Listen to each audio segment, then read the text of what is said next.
আসসালামু আলাইকুম প্রিয় বন্ধুরা, আরও একটি নতুন ভিডিও নিয়ে আসলাম আপনাদের মাঝে। তো আজকে দেখানোর চেষ্টা করব এবং কি হাটের অবস্থান জানিয়ে দেব। অবশ্যই পাশে থাকবেন এবং কি পুরো ভিডিওটি দেখবেন। পুরো ভিডিওটি দেখলে বুঝতে পারবেন।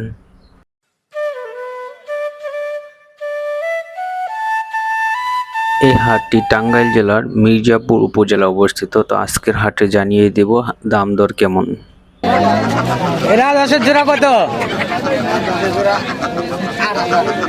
8,000 টাকা জোড়া। প্রিয় দর্শক, এটা আমার একটা পরিচিত পাইকার, আমার সাথে দুষ্টামি করতেছে। বেশি চাওয়া দরকার ছিল।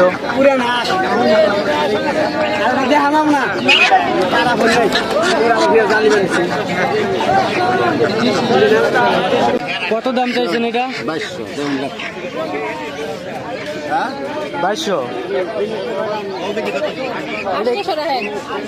প্রিয় দর্শক, মুরগি কিন্তু চীনা হাঁসটির দাম 2200 টাকা চাইলো, কাস্টমার 800 টাকা পর্যন্ত বললো।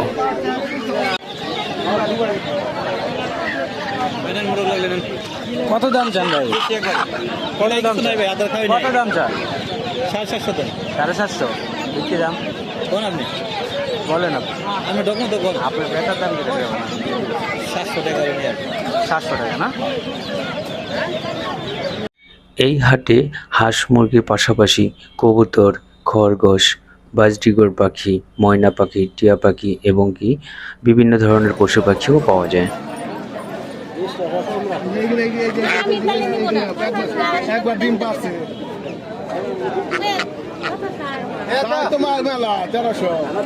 প্রিয় দর্শক, একজোড়া রানিং ডিম পাড়া হাঁস দাম চাওয়া হচ্ছে 1300 টাকা।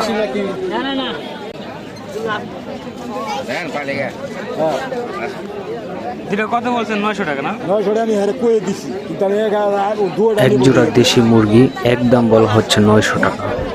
এই হাটটি মির্জাপুর বাস স্ট্যান্ডের সাথে চক্ষু হাসপাতালের পাশেই প্রতি শুক্রবার সকাল থেকে বিকেল পর্যন্ত জমজমাট থাকে। আজকের হাটে তুলনামূলকভাবে বেচাকেনা অনেকটাই কম। গ্রাহকদের সাথে কথা বলে জানতে পারলাম এখানে বড় এক জোড়া দেশি মোরগ দাম চাওয়া হচ্ছে 1100 টাকা।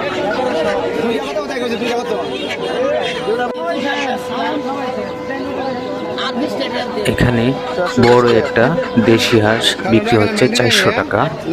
এই চাচি আর 20 টাকা দাবি করছে কাস্টমার থেকে। এই ভাইয়ের কাছে দেখা যাচ্ছে বিগ সাইজের এক জোড়া দেশি মোরগ। দেখি দাম দর কত হয়।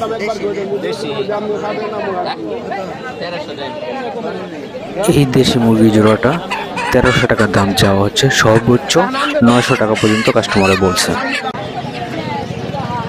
এই মোরগটা কত দাম চাইতেছে? 1200। বিক্রি দাম বলেন। 100 কম, তার মানে 1100 না?